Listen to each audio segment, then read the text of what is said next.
Con los amigos del Centro de Pensamiento, Democracia y Postconflicto, vamos a realizar un análisis sobre la situación de la invasión de Rusia a Ucrania, pero desde el punto de vista de la medida tomada por la Corte Penal Internacional para capturar al señor Putin. Hemos invitado a Laura Santa Cruz, estudiante destacada de Derechos Humanos, a Alejandra Barrera, igualmente de un nivel apreciable de comprensión y de argumentación que tiene, a Eduardo Llano, que es parte de este centro de pensamiento, a Sebastián Acosta, profesor de la Universidad de San Buenaventura, para analizar el tema. A ver, cualquiera de las medidas que se tomen o de los procedimientos aplicados conducen a la dificultad de la operacionalización de la captura. Es decir, Rusia no hace parte de la Corte Penal Internacional, desde el 2014 se ausentó. El Tribunal de Estrasburgo tampoco tiene competencia, pero puede actuar. La Asamblea General de la ONU. Y podría también activarse otra modalidad. Dije la Asamblea General de la ONU porque se está activando una solicitud del señor Zelensky para crear un tribunal ad hoc de aquellos que han existido como justicia transicional en el caso de Sudán o de Bosnia-Herzegovina. Pero ya la Asamblea se ha pronunciado con sanciones sobre la invasión. Ha pedido inclusive que se retire del territorio, lo cual es meramente simbólico.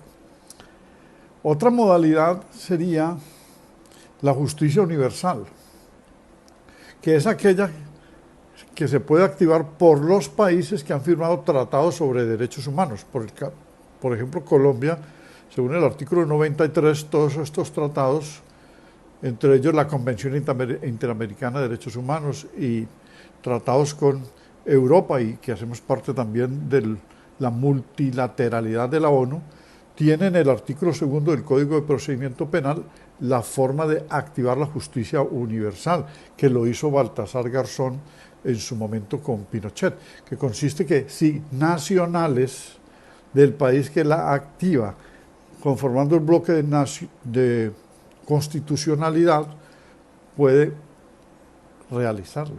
Lo explico de otra manera.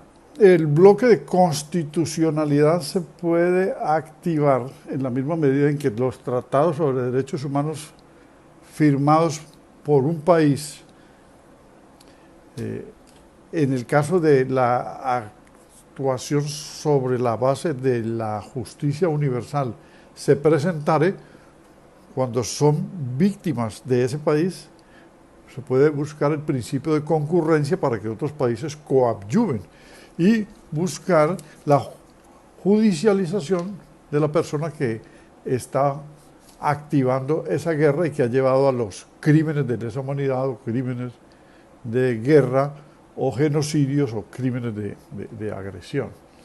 Pero cualquiera que sea la fórmula, lo que dije al principio es que cómo se operacionaliza, es decir, cómo se captura a una persona que tiene una posición privilegiada, en el sentido de que hace parte del Consejo de Seguridad de la ONU y allí tiene asiento en los 5 principales que además ostentan el derecho al veto, es decir, que no se puede activar la intervención militar con el ejército de la ONU que está en el papel para llevar a cabo, impedir continuar con las agresiones. Pues el solo hecho de haber ordenado la captura por un solo delito de los contemplados en las prohibiciones de los convenios y protocolos de Ginebra, concretamente en el protocolo 4 de Ginebra, sobre los niños y la deportación de niños, el uso abusivo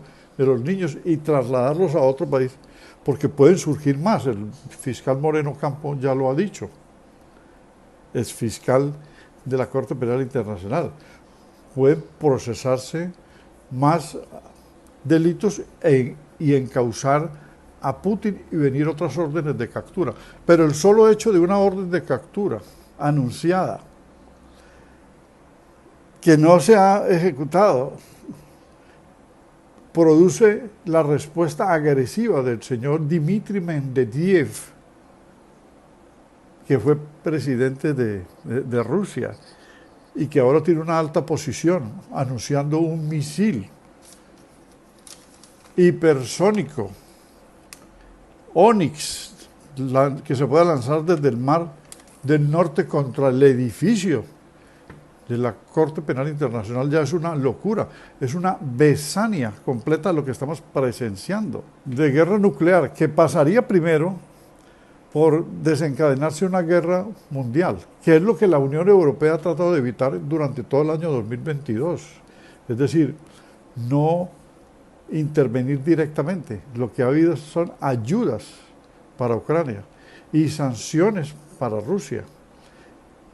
Y esas ayudas también en armamento, pero armamento antiaéreo.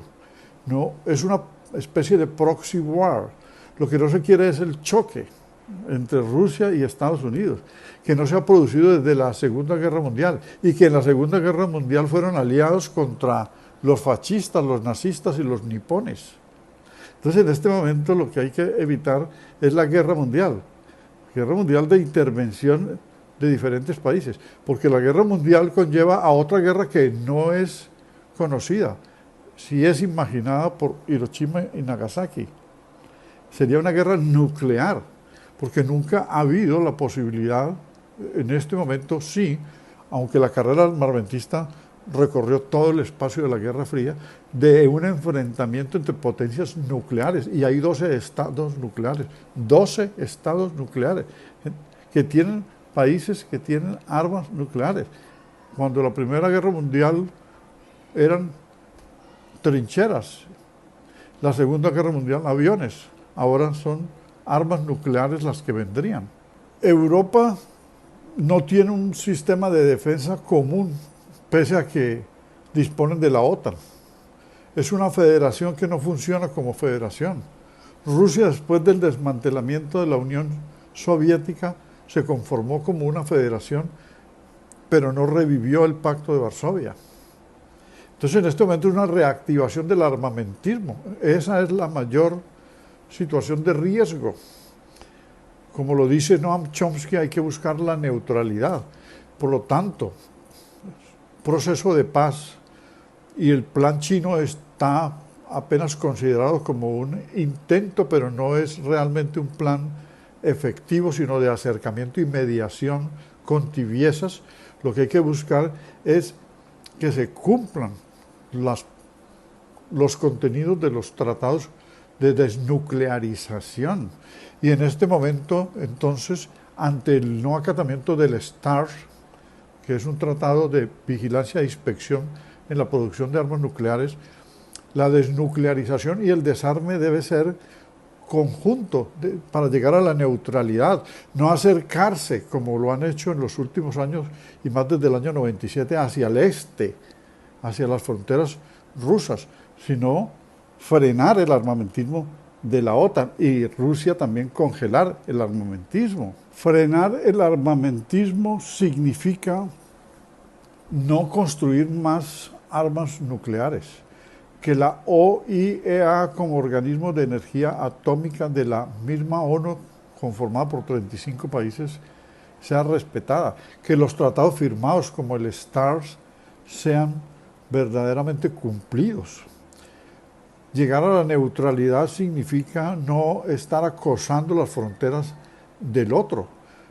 Entonces, Estados Unidos, si bien es cierto que fueron los salvadores de Europa en la Segunda Guerra Mundial, ahora se están convirtiendo en un estorbo, paradójicamente, cuando han ayudado, porque han aumentado o alentado el crecimiento de las bases militares de la OTAN en Europa.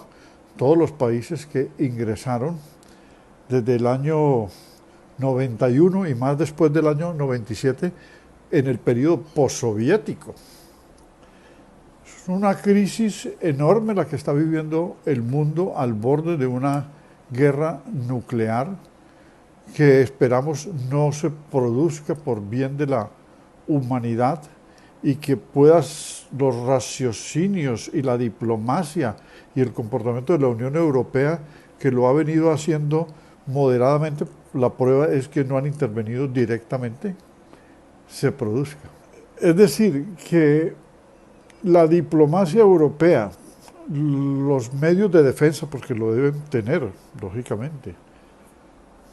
Suecia está entrando, aunque Turquía objeta. Finlandia está entrando, países que han sido neutrales ante el miedo de lo que está sucediendo, entonces quieren cuidar el mar Báltico, que también perteneció, pero al viejo imperio ruso. Es decir, la geopolítica muy compleja, la posición de China muy de perfil, aunque hayan presentado un plan de paz. El anhelo sería la paz perpetua, como lo planteó Kant, y no la guerra perpetua, porque con estos saltos lo que se está reviviendo son las peores etapas de la Guerra Fría, de recrudecimiento en la baja intensidad de las acciones y la focalización de ciertos actos que han conllevado a las proxy war, o sea, guerras próximas, pero con la alteración de las circunstancias actuales podemos presenciar es una guerra total y es el escenario menos deseable para el mundo. ¿Cómo se puede efectuar la orden de captura contra el presidente de Rusia y qué repercusiones nos puede traer esto? Primero que todo les voy a dar un breve contexto. Rusia y Ucrania han sostenido una guerra desde el año 2022 que ha venido vulnerando los derechos humanos y dando una diversidad de situaciones a nivel mundial que ha dado una afectación significativa a la sociedad hoy en día. Partiendo de esto, nosotros podemos decir que se ha dado la orden de captura el 17 de marzo del 2023, este año, al presidente de Rusia. Esto no solo por la vulneración de los derechos humanos, sino significativamente también por la forma en que se está vulnerando los derechos humanos de los niños. Esto es el traslado de niños ucranianos al territorio ruso, lo que se encuentra protegido en el Convenio de Ginebra que protege los derechos humanos y de los niños. Prosiguiendo con esta idea podemos decir: la forma en que se puede dar esta captura es con la participación de la ONU a través del Jus and Bellius. El Jus and Bellius le da la facultad a la ONU de intervenir en un país en el que anteriormente ya se han dado, digamos que incentivos, avisos, conversaciones para hallar una solución. Ante la negativa de este país, ya empieza entonces a la ONU a intervenir de una manera más efusiva y dejando de lado un poco ya el movimiento pacífico. Sin embargo, empero a esto nosotros tenemos que mencionar, se ha dicho no es posible que esto suceda o que esta orden de captura sea real, pues Rusia, no ha aceptado la Corte Penal Internacional y diversidad de tratados alrededor de los derechos humanos, por lo que se podría decir que aunque el vocero o aquella persona que ha tomado la facultad para expresar esta orden de captura lo haya hecho, esta orden no tiene ninguna significación si Rusia no acepta la jurisdicción. Por lo tanto, el acto legal no queda realmente aceptado o realmente facultado para el dominio o la captura del presidente de Rusia. Partiendo de esto, podemos mencionar entonces que esto nada más vendría efectuando en un contexto simbólico o político, pero no uno legal en el que puedan capturar realmente al presidente de Rusia. Empero a esto les puedo mencionar de igual forma que otras versiones dicen que después de que haya afectaciones de lesa humanidad, entonces no importa que hayan tratados, no importa que estos no se hayan aceptado, que hayan limitaciones dentro de se faculta a la ONU y a las organizaciones para proteger los derechos de guerra, para proteger a los individuos, para proteger a los derechos internacionales humanitarios. Ahora bien, ya mencionamos que una forma de efectuar esta orden de captura sería por medio del Jus and Bellius. De igual forma, podemos mencionar que una de las repercusiones de esta orden de captura sería una guerra. ¿Por qué? Porque ya el vicepresidente de Seguridad de Rusia se pronunció que de llevarse a cabo esta orden, y no solo esta orden que ya se está llevando a cabo, sino de llevarse a cabo de forma tangible esta orden, Rusia va a tomar medidas efectivas en lo que directamente va a atacar por medio de una bomba nuclear en el edificio del CPI de La Haya. Es decir, las repercusiones inmediatas de esto serían una posible guerra de carácter internacional. Por otra parte, nosotros podemos concluir que lo mejor ante esta situación sería hacer lo que dijo un vocero de la organización de la CPI y de La Haya. En estos momentos y bajo la disposición de los derechos y las capacidades que contamos, lo ideal sería tomar una mirada objetiva y reconocer la inmunidad que tiene el presidente de Rusia en estos instantes, por lo que Rusia representa mundialmente para la sociedad. Se ha producido una orden de arresto contra el presidente Putin de parte de la Corte Penal Internacional, el mismo día que visitaba Rusia en visita oficial el primer ministro o premier chino Xi Jinping. Esto, lejos de ser una casualidad, es todo un hecho político que encierra un gran simbolismo, todo un acto simbólico, donde a través de la Corte Penal Internacional los países occidentales buscan ejercer presión sobre Vladimir Putin para acorralarlo a sentarse en una mesa de negociación en la guerra contra Ucrania. El papel que pueda jugar China va a ser fundamental si toma el papel de mediador, pero por ahora está tomando el papel de aliado de Vladimir Putin, así como lo han hecho otras naciones del mundo, incluidas las pertenecientes al grupo BRICS, y cada vez más la influencia de China sobre el conflicto se hace evidente, así como se hizo evidente, por ejemplo, un golpe diplomático que dieron al mediar la paz entre Arabia Saudita e Irán. En estos momentos el mundo se vuelve más multipolar que lo que era antes, y se ve un Estados Unidos que a través de Ucrania sigue en esta nueva guerra fría con Rusia, muy interesado en que de alguna forma se llegue a un fin del conflicto, pero no sin antes sentar un precedente de poder en la región, aumentando los países miembros de la OTAN y aumentando el arsenal que todas estas naciones le están donando a Ucrania, incluidos hoy en día aviones. El delito por el cual están pidiendo la captura de Vladimir Putin es muy serio. Es el secuestro, el traslado ilegal de niños de zonas que han sido invadidas por el ejército ruso en Ucrania hacia Rusia. Y esto al parecer encierra toda una trama en la que tienen que ver las mafias de tráfico de personas, de tráfico, compra y venta de niños y tráfico de órganos, por lo cual se trataría de un crimen de guerra. Es casi imposible que alguna nación del mundo o un ejército o una agencia gubernamental entre a capturar a Putin.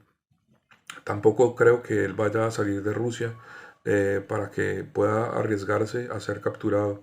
Por el contrario, creo que cada vez se siente más acorralado, y aunque se burla y sus funcionarios se han burlado e incluso han amenazado a la Corte Penal Internacional con bombardearla con un misil de largo alcance, supersónico, hipersónico,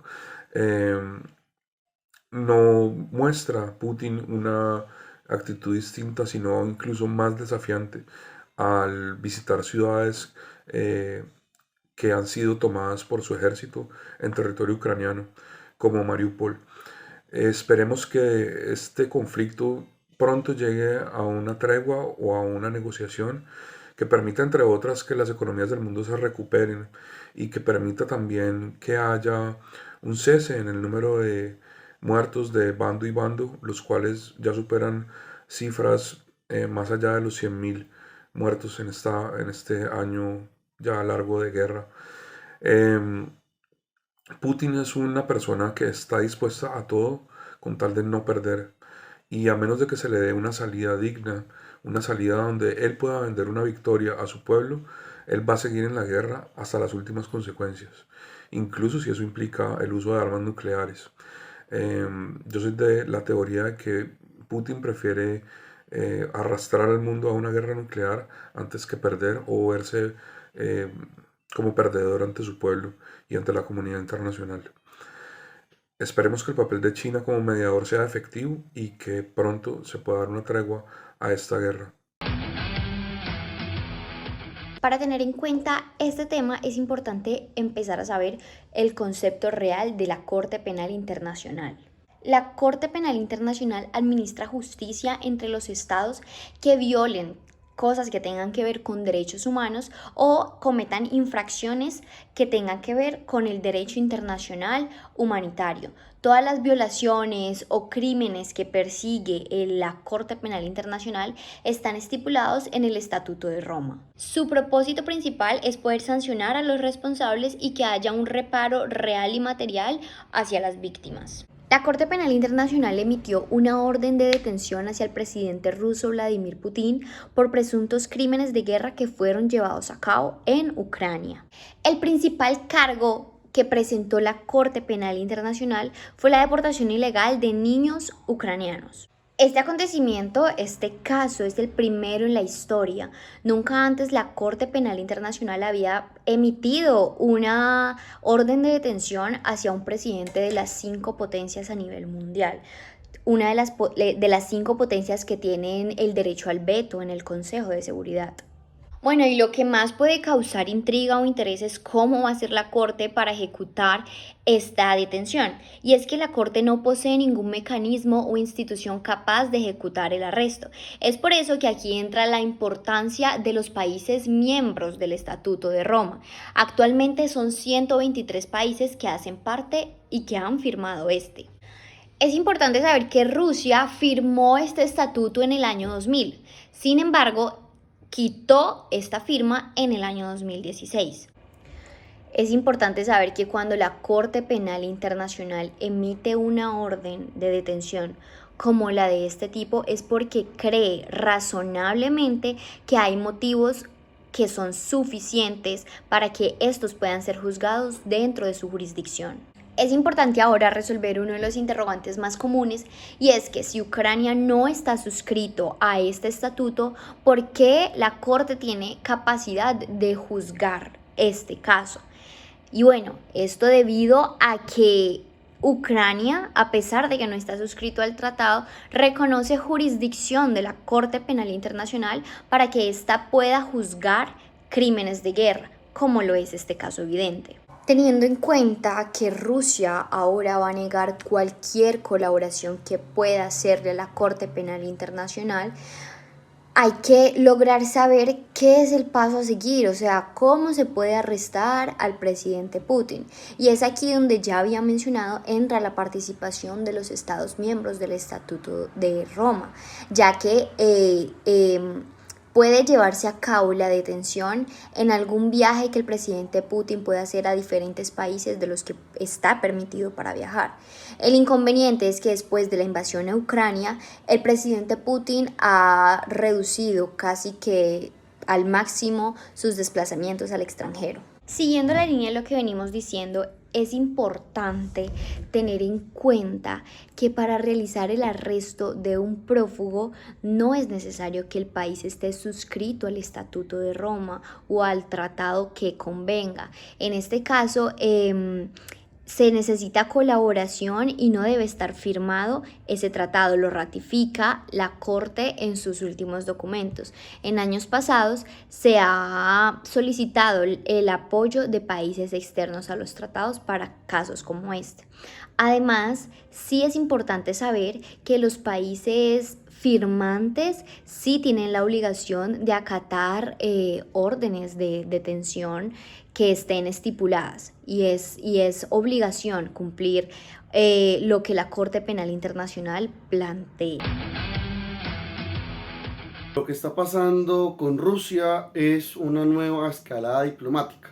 La Corte Penal Internacional emitió orden de arresto contra Vladimir Putin por lo que podría considerarse crímenes de guerra, crímenes de lesa humanidad, aún teniendo cierta inmunidad ciertos líderes en ejercicio debido a las implicaciones del derecho internacional y el derecho penal internacional.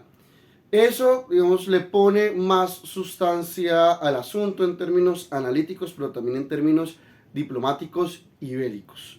Se gestó una reunión entre Xi Jinping y Vladimir Putin, ciertas desavenencias, pero también muchas articulaciones frente a cómo enfrentar el problema y las relaciones con Occidente, que puntualmente son Europa y Estados Unidos. Entonces hay en estos momentos una dinámica muy interesante para analizar, porque ya no solamente se está combatiendo, invadiendo a Ucrania, sino también que se despliegan por vías diplomáticas tensiones con la Corte Penal Internacional, ya las hay con la OTAN, y se busca entonces un aliado muy fuerte que es China, que siempre ha estado en este año largo que llevamos de invasión de Rusia a Ucrania, ha estado precauto, ha estado quieto, ha intentado ser muy diplomático, ha buscado puntos de unión, pero también está el asunto de China con Taiwán y Estados Unidos. Entonces allí también China tiene su bastión de conflicto, frente, al menos diplomático por ahora, frente a los intereses de los Estados Unidos y de Occidente en el Mar del Sur de China y en el sudeste asiático, donde Estados Unidos siempre ha sido fuerte y siempre ha tenido una presencia, al menos desde la Segunda Guerra Mundial, mucho más fuerte, luego de haber colonizado Filipinas a final de la década de 1890. ¿Qué está pasando en Ucrania puntualmente y donde se empieza a desplegar toda esta caja de Pandora, podríamos decirlo así? Pues que hoy Ucrania se enfrenta a dos escenarios. Uno que podría ser la balcanización del país, es decir, pasar lo mismo que pasó en los Balcanes en la década de los 90, y es dividirse en dos. En la Ucrania comandada desde Kiev y en la región del Donbass y de Crimea. Crimea, recuerden que fue anexada entre el 2014 y el 2015 por Rusia, y el Donbass quiere lo mismo, ya con Donetsk y otras ciudades muy importantes que dejarían a Ucrania sin un motor industrial muy fuerte. La mayoría de ellos se sienten rusos y sienten que esa es su verdadera nacionalidad. Eso puede pasar. Por el otro lado, puede pasar lo que pasó con Afganistán entre el 2000 y el 2020. Ya una guerra prolongada, una guerra casi que irregular de guerrillas, en la que ninguno de los dos bandos logra tener el control total sobre el territorio, y hay escaramuzas y hay tensiones. Un punto importante que también se inauguró en los Balcanes, luego siguió en Afganistán y ahora se está viendo en Ucrania, son los mercenarios. Son empresas militares privadas dedicadas justamente a hacer operaciones de gran calibre que vulneren el derecho de la guerra, el derecho internacional humanitario, y tanto Ucrania, en representación del señor Zelensky, como Putin, en representación del país de Rusia, pues han usado estas formas de asociación, estas organizaciones mercenarias, para lograr resultados de una forma más eficaz. Entonces, a lo que asistimos es un mundo con muchos intereses geopolíticos, en el cual la estrategia de cada uno va a depender del otro, ¿no? Lo que haga China va a depender en parte de lo que haga Estados Unidos frente a Taiwán. Lo que haga Rusia va a depender también de lo que haga Europa, Occidente, Estados Unidos, la OTAN y ahora la Corte Penal Internacional. Europa está expectante, está en la mitad de todo, censura y condena a Putin y a Rusia. No está muy confiado de China, pero igual tiene que buscar mecanismos de comercio, mecanismos de protección frente a, por ejemplo, el desabastecimiento de gas o el desabastecimiento de petróleo o de gasolina. Entonces esos elementos están ahí tejiéndose. Recuerden que también se está jugando un partido paralelo entre China y Estados Unidos. Entonces los retos son esos. La invasión propiamente en Ucrania puede pasar lo de los Balcanes o lo de Afganistán, más mercenarios, o puede pasar lo de los Balcanes más lo que pasó en Afganistán, es decir, una balcanización y una guerra de guerrillas prolongadas en la cual ninguno de los dos bandos, ni Rusia ni Ucrania, gana. Entonces las tensiones diplomáticas están muy calientes, están al rojo vivo, y es importante entonces saber cuáles son los intereses de cada uno y cómo responden a lo que los demás actores intentan procurar.